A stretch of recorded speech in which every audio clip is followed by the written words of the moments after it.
Good evening and welcome to State of Business on Art Television. I'm Tamiru Nimsat. Let's have a look at the headlines. Government aims to increase research funding in state-run universities. Sri Lankan manufacturing sector continues to decline. News in detail. President Wickremesinghe convened a meeting with Federation of University Teachers Association members to address the issue of increasing research allowances for university lecturers and seeking exemption from taxation upon earning this allowance. The meeting was held at the Presidential Secretariat on the 13th of this month. Key issues concerning the future of Sri Lanka's university system were discussed during the meeting. The President acknowledged the challenging economic conditions and affirmed the government's commitment to promptly address these issues, providing relief to the public. The President also stressed the importance of revising research allowances to promote quality research within Sri Lanka's higher education institutions. The President also encouraged officials to explore the feasibility of issuing a new circular that would exempt the allowance from existing tax policies. The President urged for collaboration with the Education Ministry and the Attorney General to find solutions and requested a comprehensive report within a 3-week time frame. President Wickremesinghe revealed the government's intention to conduct a thorough study regarding the potential abolition of the University Grants Commission. The President's willingness to explore all available options was met with appreciation by FUTA representatives. The gathering included President of the University Teachers Association, Professor Barna Jayawardena, Secretary of the Association, Dr. Atul Siri Samarakon, and other members. The downturn for the manufacturing sector continues as the manufacturing PMI recorded an index value of 45.7, whilst the services sector managed to post a small rebound in September 2023. This information was revealed in the Central Bank compiled Purchasing Managers Index for the month of September recently. The decrease in new orders and production was mainly driven by the manufacture of food and beverages and textiles and wearing apparel sectors. Further, the manufacture of textiles and the wearing apparel sector continued to contract due to the ongoing sluggish global demand. Employment and stock of purchases also decreased in line with the decline in new orders and production. However, the outlook for manufacturing activities for the next 3 months remained positive, mainly due to the anticipated increase in demand in the upcoming festive season. CBSL said the services sector PMI recorded an index value of 54.7 last month, which indicates an expansion in activities at a slower pace compared to the previous month. Accordingly, business activities in the financial services subsector improved further, attributed to the gradual increase in credit demand in line with declining lending rates. Further, some positive developments were seen in education and transportation subsectors during the month. The accommodation, food and beverage subsector also continued to increase, yet at a slower pace, following the slight decline in tourist arrivals observed during the month.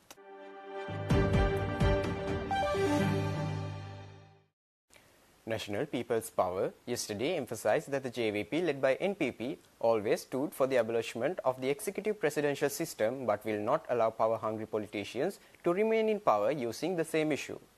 Addressing media briefing at the JVP headquarters in Battaramulla, Dr. Harini Amarasuriya asserted that they will organize to stop such unlawful events by the individuals in power.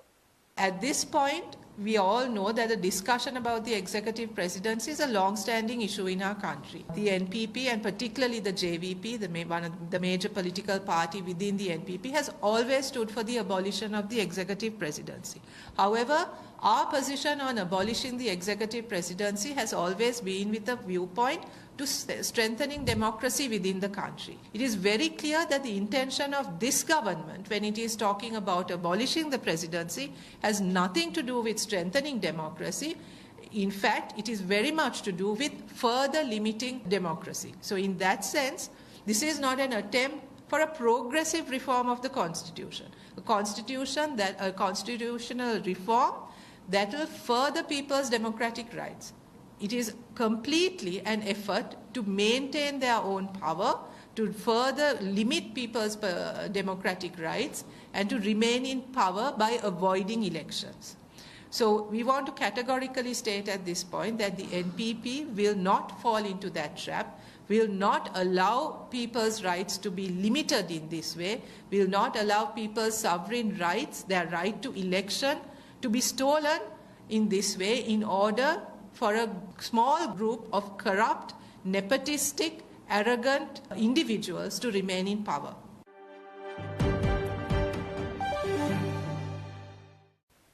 Stay tuned. We will return after the short commercial break.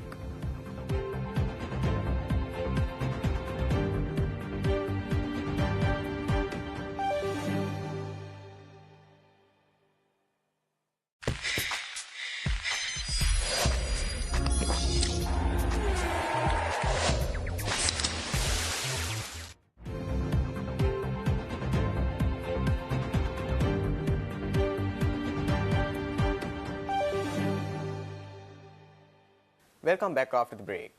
Leader of the United Republican Front, MP Partli Champika Ranawaka, said that the government needs to swiftly wrap up the foreign debt restructuring process or risk losing the trust of the marketplace. The Member of Parliament said this while speaking to journalists after the culinary exhibition organised by the FIAN Sri Lanka in Colombo yesterday. ලංකාව ඉදිරියේ තියෙන ලොකුම ප්‍රශ්නේ තමයි ආර්ථිකයේ සීග්‍රයෙන් කඩා වැටෙන එක. ආර්ථිකයේ කුඩා වෙන එක. ඒ මගින් රැකියා අතිවිශාල ප්‍රමාණයක් අහිමි වෙන එක. ආදායම් අතිවිශාල ප්‍රමාණයක් අහිමි වෙන එක. ඒ වගේම රට දශක ගාණක් තිස්සේ උපයාගත්ත අපේ මානව දැනුම එහෙම නැත්නම් මානව අත්දැකීම මානව වෘත්තීය භාවය රටට අහිමි වීම. ඒක තමයි වෛද්‍යවරු ආචාර්ය මහාචාර්යවරු වරලත් ඉංජිනේරුවරු රට හැර යාමෙන් සිද්ධ වෙන්නේ. ඒ නිසා රට යටින් නාය යනවා. ඒ නාය යාමේ ප්‍රතිඵලයක් හැටියට මේ ආර්ථිකය කුඩා වීම තව වේගවත් වෙනවා. ඉතින් මේක මේ తాවකාලිකව ලෝක බැංකුවේ කීයක් හරි අරගෙන ආසියානු සංවර්ධන බැංකුවේ කීයක් හරි අරගෙන එහෙම නැත්නම් IMF එකේ දෙවෙනි වාරිකයේ අරගෙන විසඳන්න පුළුවන් ගැටලුවක් නෙවෙයි. මේක රට ඇතුලේ නිෂ්පාදනය වැඩි දියුණු කිරීමට ඉලක්කගත වැඩසටහනක් එක්ක යන්න ඕනේ දෙයක්.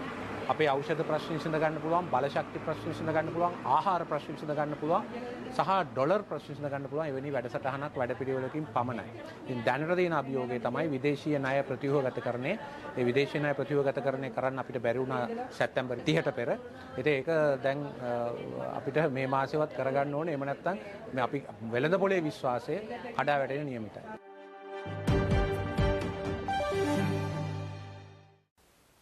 Sri Lanka's premier connectivity provider Dialog Axiata PLC powers a 26-member strong athletic contingent led by javelin star Dinesh Priyantha Herath. The team left Sri Lankan shores on the 16th of October for the Asian Para Games 2023, which is set to be held in Hangzhou, China from the 20th to 28th of October. The official launch of the National Paralympic Committee was also launched during the event. There will be more than 4,000 athletes from 43 Asian countries vying for medals in about 20 sporting disciplines, and Sri Lanka will compete in 8 sports. The events with Sri Lankan participation are archery, athletics, badminton, powerlifting, rowing, swimming, table tennis and wheelchair tennis. At the previous Asian Games held in Jakarta, Indonesia, the Lankan para-athletes team secured 15 medals including 6 gold medals. The flag bearer for the 26-member team, Dinesh Priyantha Herath, will compete in the F46 javelin, whilst Samitha Dulan will take part in F44 javelin event. Palitha Bandara will line up in F42 shot put and Madhuranga Subasinghe will compete in the T47 400-meter race. Kumudu Priyanka will take part in T45, 46, 100-meter race and long jump, and Ranjan Dharmasena will be competing in wheelchair tennis. Sampath Bandara and Mahesh Jayakodi will aim for medals in archery and rowing, while swimmer Galina Basnayaka is also tipped to win a gold medal. අවුරුදු 23කට වඩා වැඩි ප්‍රමාණයක් අපගේ ප්‍රධාන අනුග්‍රහකත්වයේ දරන dialogue Axiata සමාගම විසින් මේ පවත්වන කාර්යය පිළිබඳව යම්කිසි වචන ස්වල්පයක් කතා කිරීම යෝග්‍යයි කියලා මම විශ්වාස කරනවා. ඇත්තටම ජාතික පැරාලිම්පික් කමිටුව යටතේ ඉන්න ක්‍රීඩක ක්‍රීඩිකාවන් අන්තර්ජාතික තරඟවලදී දක්වන ලද දක්ෂතාවය පිළිබඳ යම් දියුණුවක් තියෙනවා නම් එහි තිරය පිටුපස ඉන්න ප්‍රධානම නියෝජිතයා තමයි ඩයලොග් ආයතනය.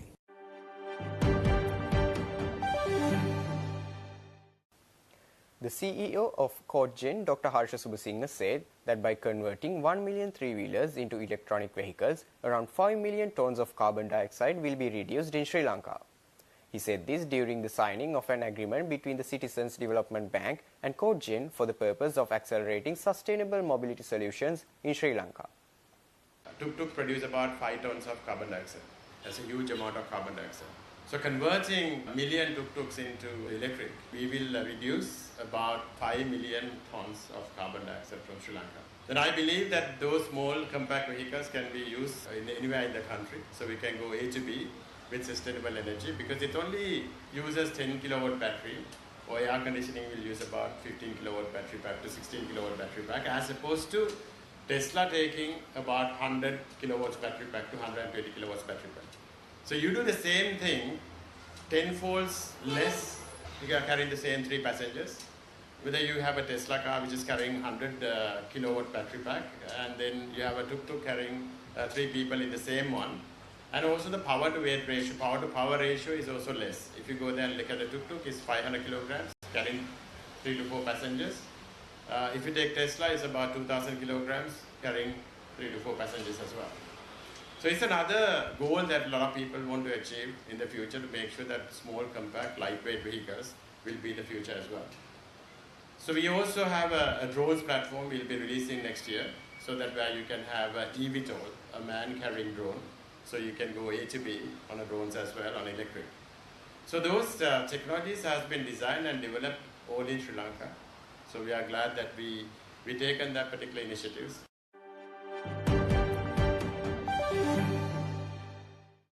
Stay tuned for stock update.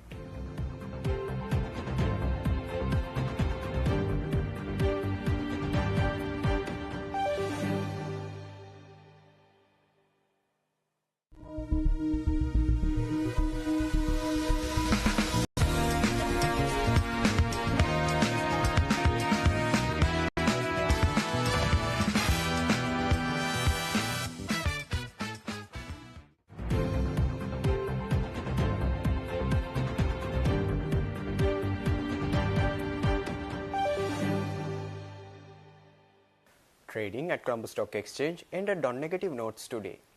The all-share price index dropped 74.51 points to close at 10,647.33, and the S&P SL20 dropped 26.78 points to close at 2,973.12. The turnover was 0.9 billion rupees and over 31 million shares were traded. Up next are Forex rates.